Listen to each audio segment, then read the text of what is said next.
Welcome to AJ Akshar Academy YouTube channel. In this session, I am going to discuss ray optics and optical instruments. In this, refraction through a prism. If you like this video, please subscribe to our channel. Please share your valuable comments in the comment section. Refraction through a prism. As shown in the figure, ABC be a prism. The angle of incidence and refraction at the first phase AB are I and R1. Here I is the angle of incidence and R1 is the angle of refraction in the first phase. Next, the angle of incidence and refraction at the second phase are R2 and E.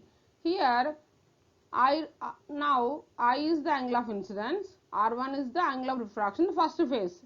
In the second phase, R2 is the angle of incidence and angle of refraction is E and also called as angle of emergence.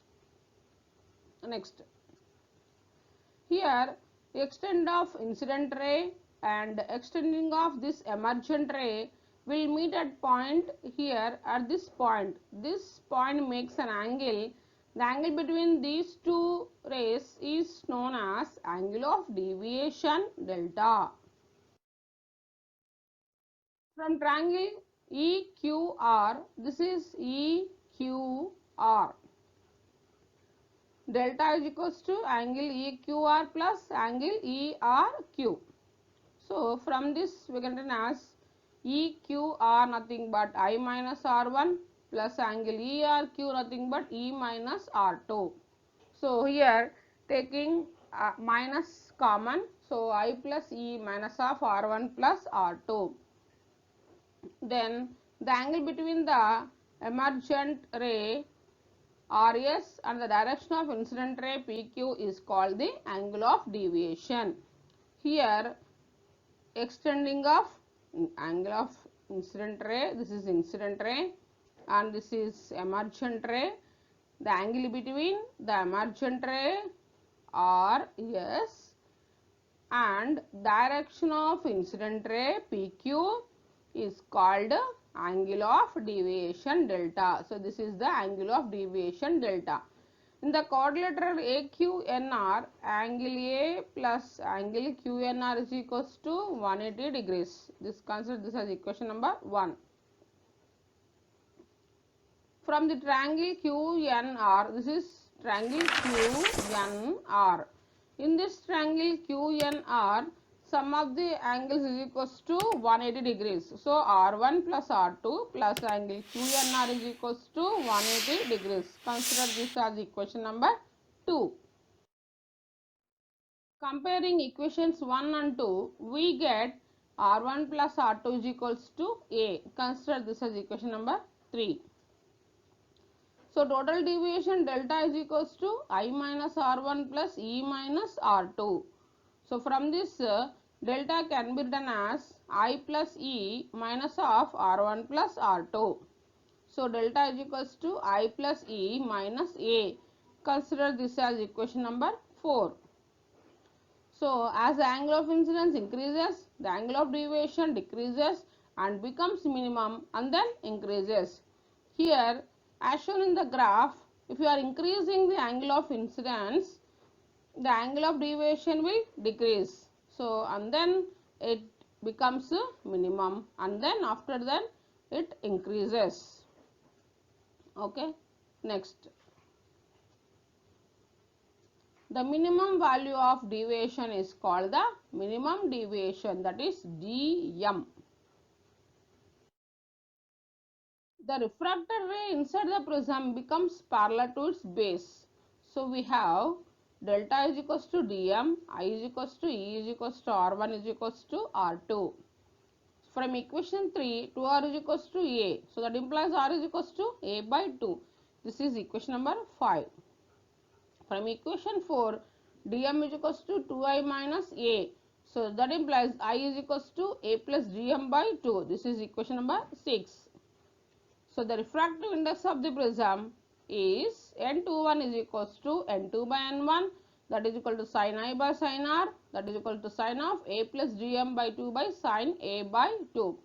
From equation 5, in the place of R, we are writing A by 2. From equation 6, in the place of I, we are writing A plus dm by 2. So then mu is equals to, that is refractive index of the prism, is sin of A plus dm by 2 by sin A by 2. Okay. Next, from small angle prism, that is a thin prism, dm is very small. So n21 is equals to A plus dm by 2 by A by 2. So n21 of here, taking cross multiplication, n21 into A by 2 is equals to A plus dm by 2. So dm is equals to n21 A minus A. So dm is equals to n21 minus 1 into A. So thin prism does not deviate light much. So now let us discuss MCQs. The angle between the emergent ray and the incident ray is called angle of incidence, angle of refraction, angle of deviation, and angle of emergence. So the angle between emergent ray and incident ray is called angle of deviation. So third option is correct. Next, as the angle of incidence increases, the angle of deviation increases, decreases, remains the same. First decreases and then increases. If you are increasing the angle of incidence, what happens is angle of deviation. So angle of deviation is first decreases and then increases. So the last option is correct. That is option D. Next, now we will discuss dispersion by a prism.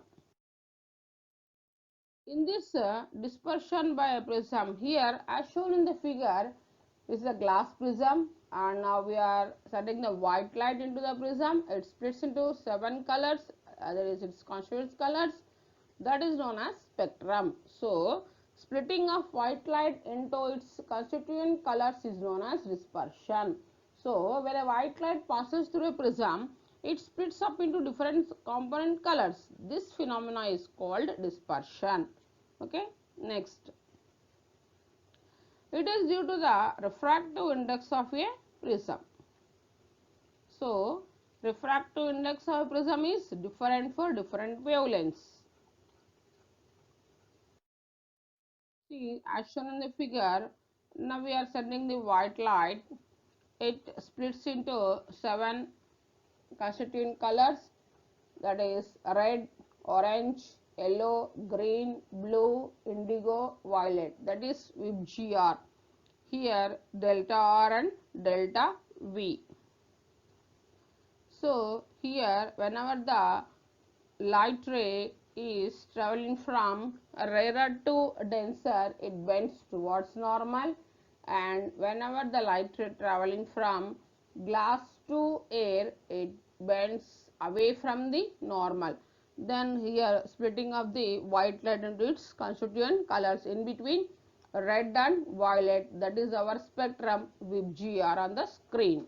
Okay. Next, angular dispersion. Now let us discuss.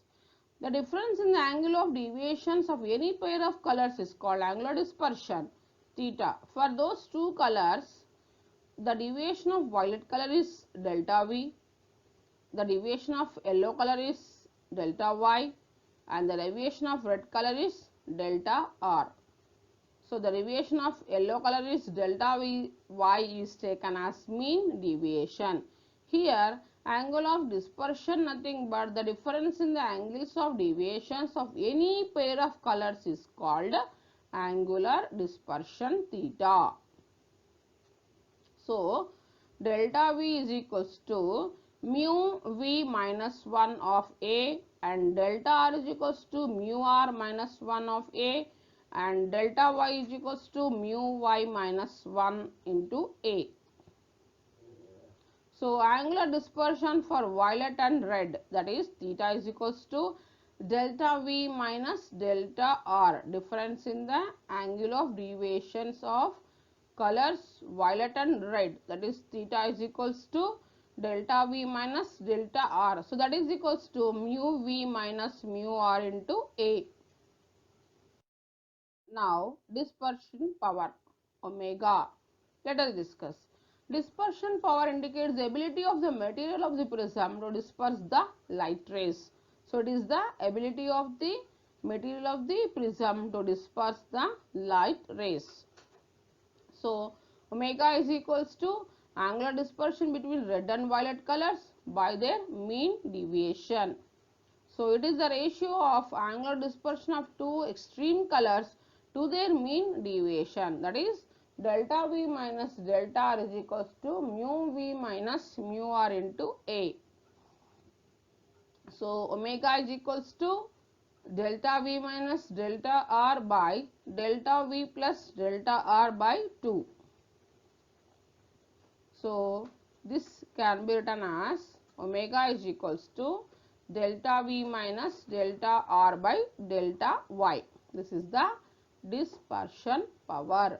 Omega is equals to angular dispersion between red and violet colors by their mean deviation. So mathematically it can be written as omega is equals to delta V minus delta R by delta Y. Okay, next. This can be written as omega is equals to theta by delta Y, where theta is the angular dispersion. Now this also can be written as omega is equals to mu V minus mu R by mu Y minus 1 or delta mu by mu minus 1. So the dispersive power is independent of the angles of prism and angle of incidence, but depends on the material of the prism. So the dispersive power of flint glass prism is greater than that of the crown glass prism.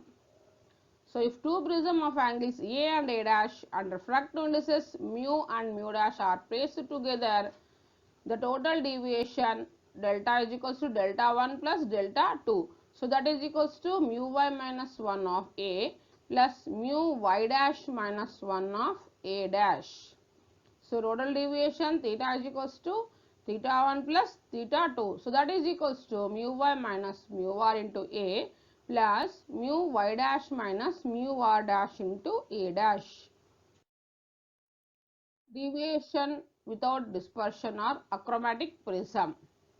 When two prisms of different materials and specified angles combine such that a ray of white light passes through the combination without dispersion is called achromatic combination. Here achromatic combination is nothing but two prisms of different materials and specified angles combined such that a ray of white light passes through the combination without dispersion is called achromatic combination. But the light ray may suffer deviation, that is delta is not equal to 0 and theta is not equal to 0. Here we are taking flint and crown glass. We are sending the white light through this achromatic combination. Here we are taking one is a crown glass and there is a flint glass. So this white light whenever they sending through this achromatic combination, then white light again it suffers, but the light ray may suffer deviation. So again we are representing the white light, angle of incident ray white light and emerging also white light. Here A1, here angle of deviation delta. So mu v minus mu r of A plus mu y dash minus mu r dash into A dash is equal to 0. So mu v minus mu r of A by mu y minus 1 into mu y minus 1 plus mu y dash minus mu r dash by mu y minus 1 into A dash into mu dash y minus 1 is equals to 0.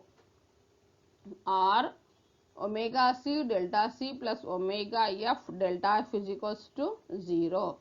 So in this case, the deviation produced by flint glass is opposite to the crown prism. So therefore, the net deviation delta is equals to delta c minus delta r.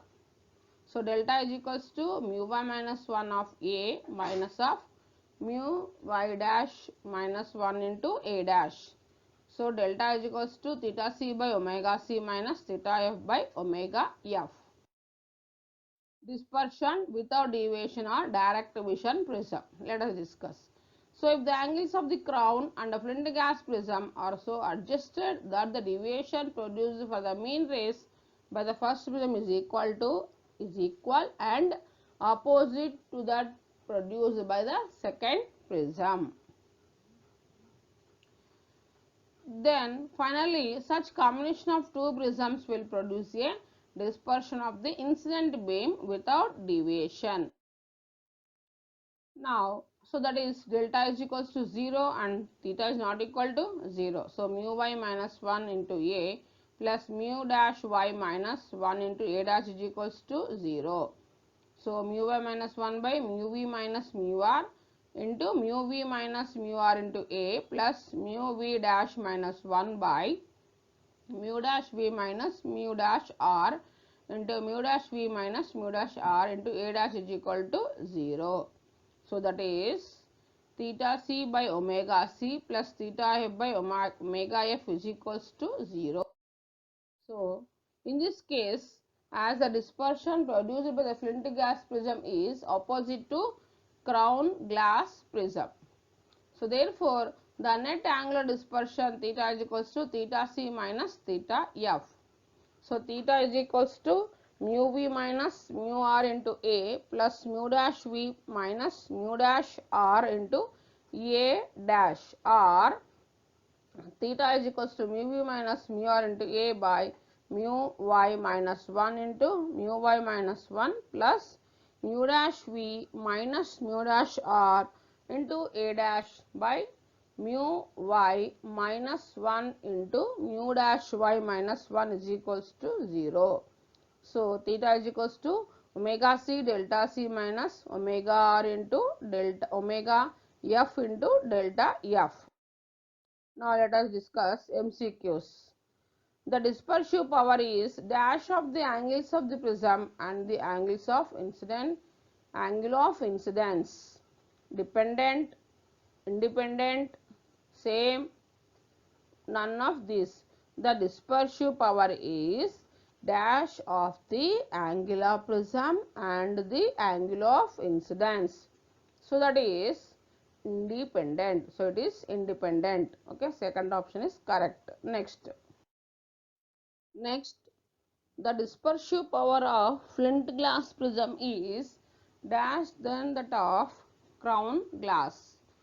Is less than, is greater than, is equal to, none of this. So the dispersive power of flint glass is greater than that of the crown glass. Okay. Thanks for watching this video.